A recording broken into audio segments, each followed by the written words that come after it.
Thank you for coming on short notice. Speaker Pelosi has taken the unprecedented step of denying the minority party's picks for the Select Committee on January 6th. This represents something that has not happened in the House before for a Select Committee by the historian. It's an egregious abuse of power. Pelosi has broken this institution, denying the voice of members who have served in the military.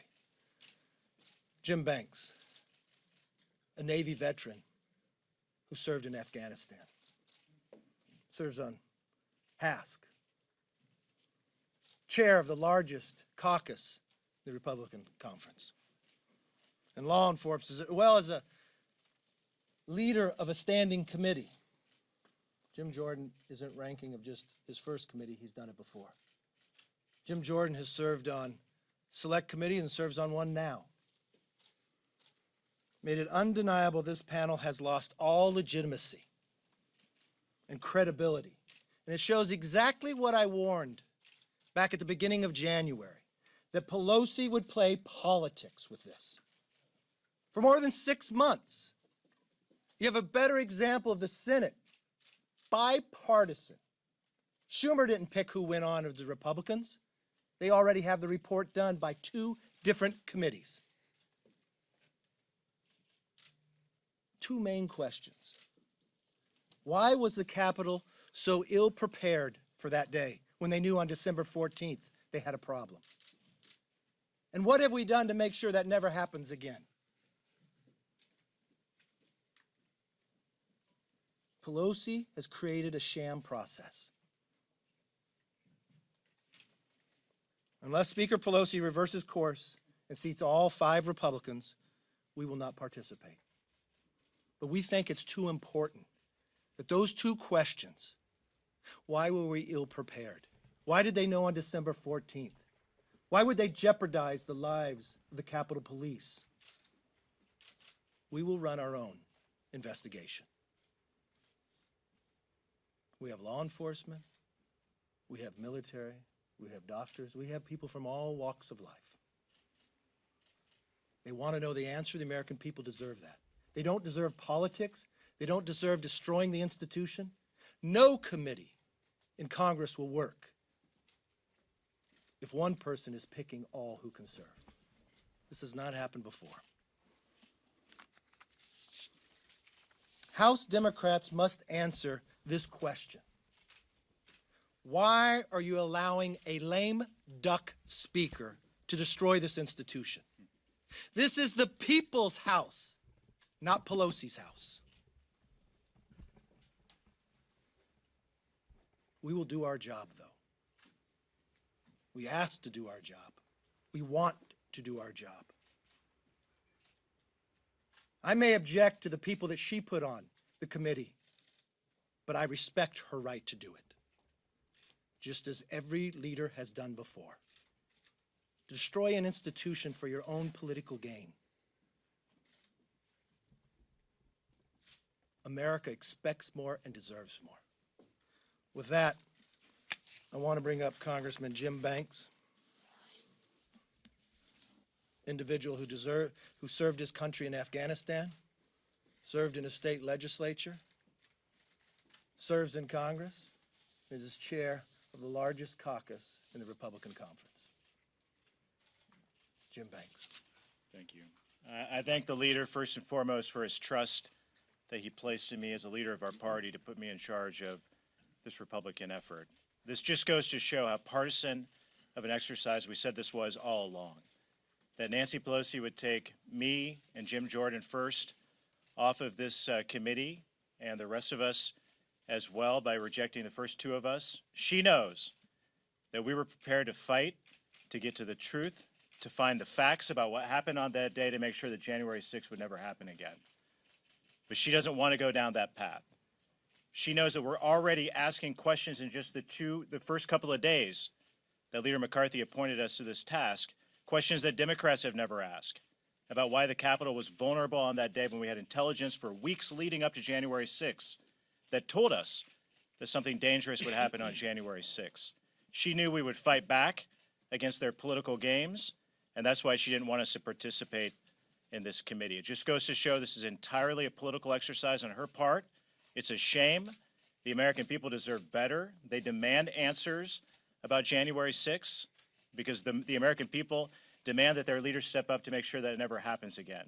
But we all know that this is an exercise in politics. It's not an exercise in finding the facts, and that's what's unfortunate about the Speaker's move. It just goes to show, it begs the question that all of us should be asking, what is the Speaker afraid of?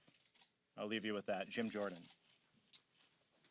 Thank you, Jim. The leader and Jim are exactly right. This has always been about politics, and today's actions of the Speaker just confirm that. But frankly, and I've said this before, what else are they going to talk about?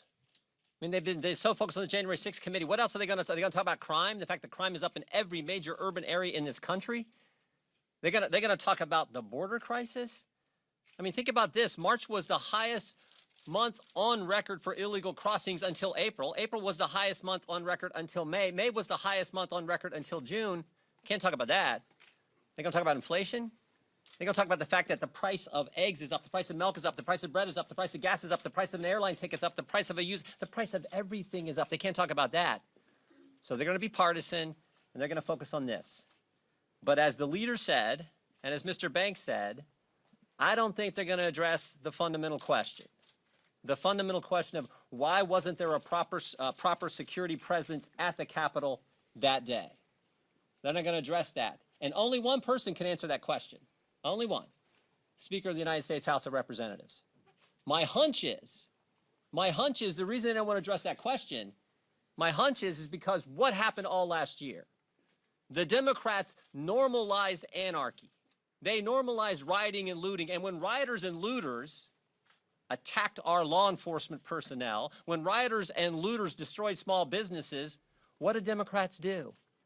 They went out and raised money to bail them out of jail, and they continue to talk about defunding the police, and in fact did that in all these major urban areas, which is why crime is up. So they don't want to talk about that stuff. They just want to be partisan. They just want to continue to attack the former president. They want to play their political game. So I applaud Leader McCarthy for saying we're going to do our job. We're going to continue to work and get to the bottom and answer the questions that the leader raised, the questions that, frankly, the American people want answers to. With that, I recognize you.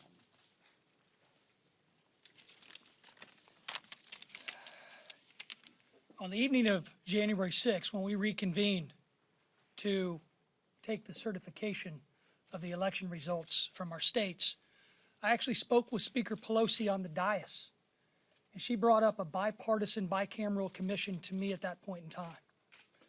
I introduced a bill to create a bipartisan, bicameral commission. We had some questions about how this would be implemented, and Speaker Pelosi decided instead to put forth her own select committee that we now know is a completely partisan process. It's very disappointing because I think all of us were looking forward to our first hearing next week to be able to get answers to some of the questions that were raised by Leader McCarthy, by Ranking Member Banks, and by Jim Jordan. But we're not going to get those answers in even a partisan manner on this committee because she chose to take the unprecedented step to try and veto our own members. We are going to continue to ask questions. And frankly, there are many unanswered questions about why this Capitol was so unprepared. And the key question, as Leader McCarthy said, is, are we in a better position now, security-wise? There are many issues that we saw in Capitol Police, IG reports and others that laid out reasons why our officers didn't have the equipment, they didn't have the training, and they didn't have the preparation and the backup to adequately address what happened on January 6th. Why? And what have we done? What has the Speaker done? And more importantly, what has she asked the Capitol Police Board that is made up of her own appointee? What have they done to put this Capitol complex in a situation to address another security issue? Those questions would have been asked. And those questions will still be asked, regardless of whether or not she continues to play politics. And I'll end with this by saying, I've seen and witnessed political violence personally out on a baseball field in Virginia just a few short years ago. I've seen what well-trained Capitol Police officers like David Bailey and Crystal Griner were able to do to run toward gunfire as we ran away from it. And it's disappointing to see that our Capitol Police officers, who I witnessed that bravery that day, are still not put in a position to be able to make sure that another type of January 6th would not happen again. She needs to answer questions. We were hoping to get those answers, but unfortunately, we're not going to. I'd like to introduce Kelly Armstrong. Thanks, Rodney. I agree with everything that's been said. I've served for 2 years with Jim Jordan on oversight and judiciary. We've been through a lot of tough hearings together, a lot of hearings that were going to be similar to this, and we know how to do this. We have credibility with the American people, and to strike Jim Banks and Jim Jordan from this committee is just unacceptable. And I think it's important to recognize that every time Speaker Pelosi uses the word unprecedented, it happens to consolidate absolute power in the Speaker's office. It was unprecedented to build a glass cage in order to make sure she got the gavel. It was unprecedented to put metal detectors on the floor of the House. It's unprecedented to have proxy voting, and it's sure unprecedented for the majority leader to strike minority members for a committee. I don't think this committee is about the last election. I don't even think it's about the next election. It's about the Speaker's office maintaining an absolute iron grip on her conference in the People's House for the next 18 months. And I'm concerned that after 200 years of precedent, we are completely altering how things are done in the People's House. But you know what else? I'd be concerned if I was a majority member right now, because the math, and their policies are going to help us take back the majority in 2 years.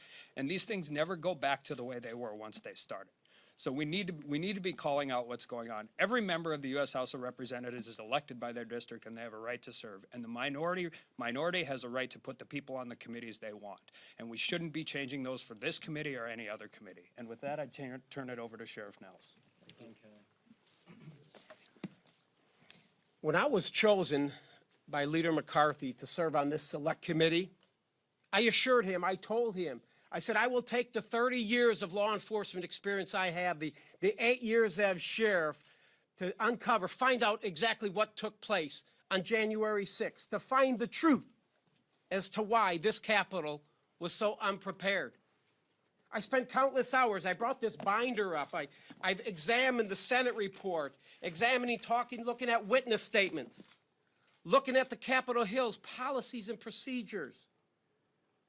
And I was alarmed, truly alarmed, at what I uncovered.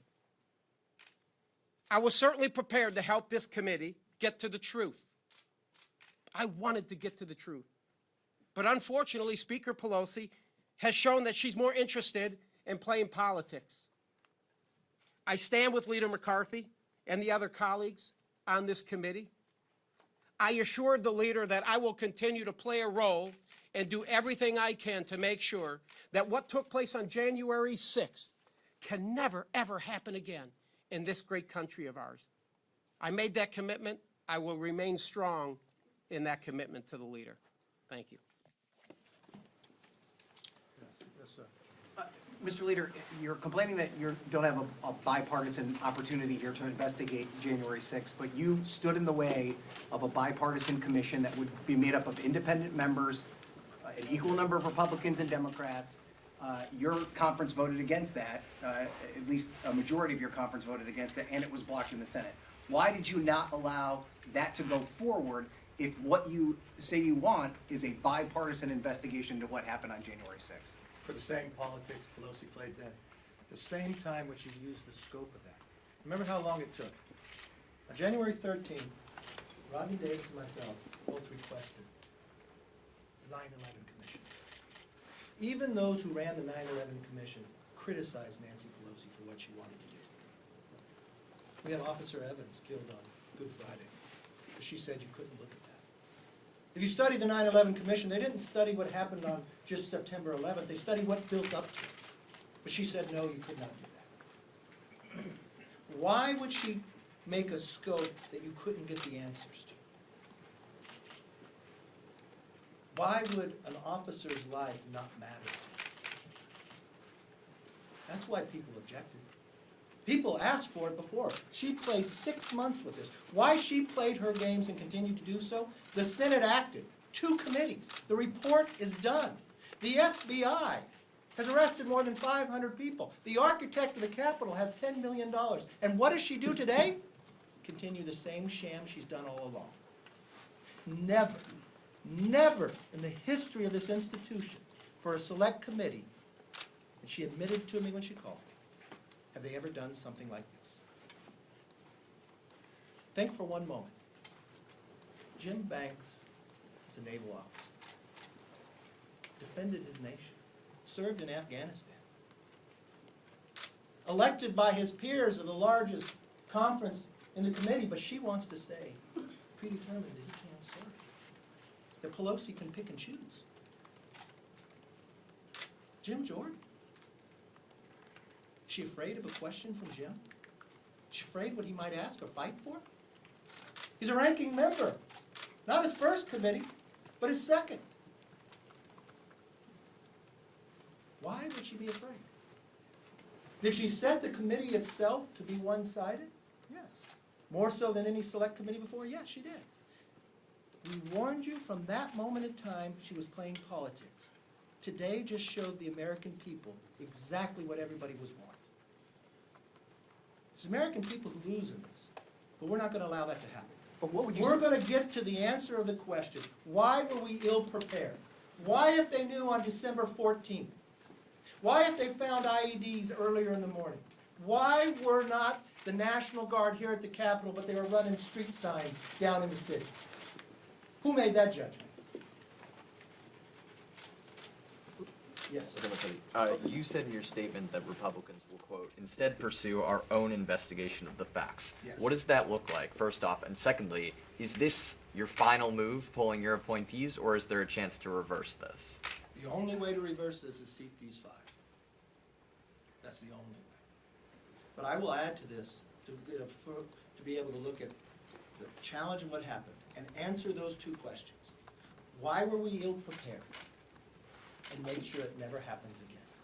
But in terms of an actual body, what is that investigation? In addition to those questions, do you intend to look at why this happened, not the security failures, but why there was an attack on the Capitol, what led up to it? We'll answer all the questions. Mr. Leader, I want to know more specifically, what do you say to these families and to these officers, including officers that you met with, Yes.